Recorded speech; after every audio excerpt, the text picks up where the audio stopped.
Global skill development mission में आपका स्वागत है। ये जो आप ऊपर की तरफ देख रहे हैं, ये हमारे पास क्विक एक्सेस टूल बार है। इस सेपरेटर से पहले मैं यहाँ पे अपना मनपसंद बटन या अपनी मनपसंद कमांड जोड़ सकता हूँ जो मैं सबसे ज़्यादा यूज़ करता हूँ। जैसे कि मुझे लगता है कि मैं टेक्स्ट कमांड को ज़्यादा यूज़ करता हूँ, मैं राइट क्लिक करूँगा इस पर और add to quick access tool bar पे क्लिक कर दूँगा। देखिए ये मेरे पास कमांड अवेलेबल हो गई है। इसका अर्थ ये है कि मैं कहीं भी किसी भी मेन्यू में काम कर रहा हूँ, मेरे पास ये अप्रोचेबल रहेगा, हमेशा मेरी एक्सेस में रहेगा। जैसे कि मैं क्लिक करके इस पर कुछ काम करता हूँ तो मेरे पास ये अवेलेबल हो जाएगा। आप यदि क्विक एक्सेस टूल बार से हटाना भी चाहते हैं किसी कमांड या किसी टूल को, तो उसके लिए आप उस टूल पर या उस कमांड पर राइट क्लिक करें और remove from quick access tool bar कर दें। जैसे आप ये करेंगे वो कमांड वहां से हट जाएगी। यदि आपके पास पूरा का पूरा इमेज ड्राइंग का जो पूरा का पूरा स्पेस है वो किसी इमेज से भरा हुआ है और आप उसे साफ करना चाहते हैं, जैसे कि यहाँ पे मेरे पास इमेज है जो पूरी पिक्चर पे अवेलेबल है। देखिए मैं इसको जूम आउट करके देखता हूँ, ये देखिए, और मैं इस पूरी इमेज को साफ करना चाहता हूँ तो उसके लिए बड़ा आसान शॉर्टकट है Ctrl+A। आप जैसे ही Ctrl+A का प्रयोग करेंगे आपके पास देखिए पूरी की पूरी इमेज वाले स्पेस को, पूरे के पूरे ड्राइंग स्पेस को एक डॉटेड बॉर्डर के साथ कवर कर दिया गया है। यहाँ ध्यान से देखें आप। और अब मैं यदि डिलीट बटन का प्रयोग करूँ तो सारा का सारा जो इमेज है वो साफ हो गया है। इस प्रकार से Ctrl+A के साथ और डिलीट के साथ आप फटाफट से सारे के सारे इमेज को डिलीट कर सकते हैं। यदि आप ब्रश के साथ डिज़ाइन करना चाहते हैं और आपको लगता है कि कर्सर का साइज़ या ब्रश का साइज़ छोटा है तो उसको आप कंट्रोल के साथ प्लस की का प्रयोग करते हुए बड़ा कर सकते हैं। जैसे कि यहाँ पे मैं कुछ ड्रॉ करना चाहता हूँ तो देखिए ब्रश का साइज़ छोटा होने के कारण कुछ इस प्रकार की डिज़ाइन आया है, परंतु यदि मैं कंट्रोल के साथ प्लस दबाऊँ तो मैं इस साइज़ को बड़ा कर सकता हूँ।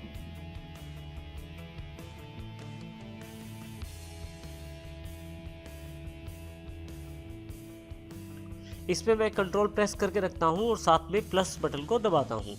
अब यदि मैं ड्रॉ करता हूँ तो देखिए स्क्रीन पे साइज बड़ा हो गया है कर्सर का। इसी तरह से यही कार्य आप इरेजर के लिए भी प्रयोग कर सकते हैं। यहाँ देखिए ये इरेजर का साइज छोटा है, परंतु यदि इरेजर का साइज मुझे बड़ा करना है तो कंट्रोल के साथ प्लस का निशान दबाएं। इरेजर का साइज बड़ा हो जाएगा। फिर से इरेजर का साइज छोटा करने के लिए आप कंट्रोल के साथ माइनस बटन का प्रयोग कर सकते हैं। देखिए इस प्रकार हम कंट्रोल प्लस और माइनस के साथ साइज को छोटा या बड़ा कर सकते हैं अकॉर्डिंग टू टूल।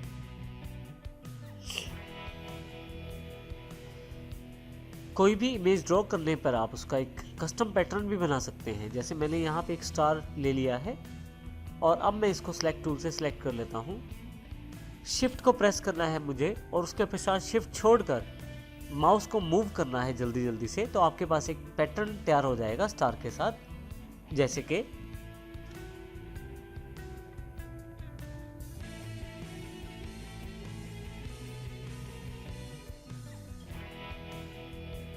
तो इस प्रकार से आप एक रैंडम पैटर्न जनरेट कर सकते हैं अपनी किसी इमेज के आधार पे। यदि आप इसको स्टैम्प की तरह यूज करना चाहते हैं, अर्थात इसकी क्लोनिंग करना चाहते हैं या डुप्लीकेट बनाना चाहते हैं, तो उसके लिए कंट्रोल प्रेस करके रखें और जहां पे आप इसको प्लेस करना चाहते हैं वहां पे माउस को छोड़ें। आपके पास ये कॉपीज बनानी शुरू कर देगा। जैसे कि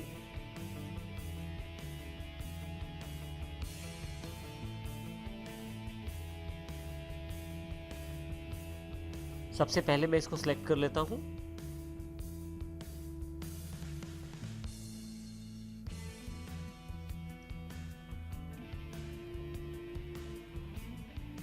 कंट्रोल प्रेस करके रखना है और माउस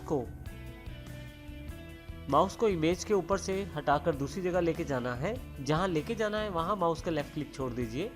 अपने आप उसको एक क्लोनिंग या डुप्लीकेट तैयार हो जाएगा। कंट्रोल के साथ कॉपी या क्लोनिंग करने वाले एग्जाम्पल को हम यहाँ दोबारा समझते हैं इस फोटोग्राफ के द्वारा।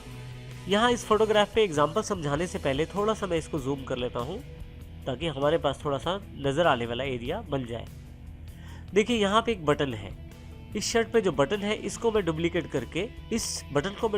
करके शर्ट पे बाकी हिस्सों में भी लगाना चाहता हूँ। उसके लिए मैं सबसे पहले सिलेक्ट में जाके फ्री फॉर्म सिलेक्शन ले लूँगा और यहाँ से मैं उस बटन को सिलेक्ट करना शुरू करूँगा। जैसे ही सिलेक्ट हो गया है, अब मैं कंट्रोल बटन प्रेस करूँगा और उसके पश्चात जहाँ जहाँ माउस में छोड़ूंगा वहाँ पे ये बटन डुप्लीकेट हो जाएगा। जैसे कि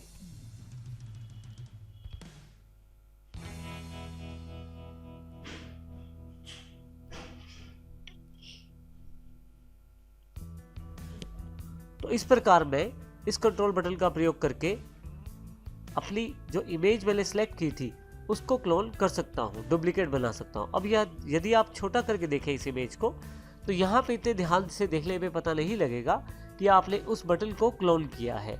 तो इस प्रकार आप माइक्रोसॉफ्ट के पेंट ऐप को बेसिक्स एडिटिंग के लिए भी प्रयोग कर सकते हैं। मेरे पास एक इमेज दी गई है जिसका साइज 46.2 KB है, यहाँ देखें आप। लेकिन कई बार जॉब भरते समय, चाहे वो गवर्नमेंट जॉब हो या प्राइवेट जॉब हो, ऑनलाइन फॉर्म भरते समय उनकी कुछ रिक्वायरमेंट रहती है कि फ़ोटो का साइज़ कितना होना चाहिए। आप ये रिसाइज के द्वारा सेट कर सकते हैं। जैसे यहाँ मैं रिसाइज पिक्सल के द्वारा सेट करना चाहता हूँ। मेरे फॉर्म के लिए जो बोला गया है वो पिक्चर का साइज़ 200 बाय 300 होना चाहिए। तो यहाँ पे मैं 200 कर देता हूँ और नीचे 259 अपने आप आ जाएगा क्योंकि मेंटेन एस्पेक्ट रेशो पे क्लिक किया हुआ है। इसके अतिरिक्त मेरी जो फ़ोटो का साइज़ है वो 40 KB से कम होना चाहिए। अभी मेरी फ़ोटो का साइज़ 46.2 है। मैं इसे ओके कर देता हूँ और फाइल को सेव कर देता हूँ। यदि आप ध्यान दें तो नीचे साइज़ जो है 38.1 KB हो गया है और मेरा जो फ़ोटो है उसका साइज़ भी छोटा हो गया है जो रिक्वायर्ड साइज़ था। इस प्रकार से आप अपने फॉर्म के अनुसार अपने फ़ोटो का साइज़ छोटा कर सकते हैं।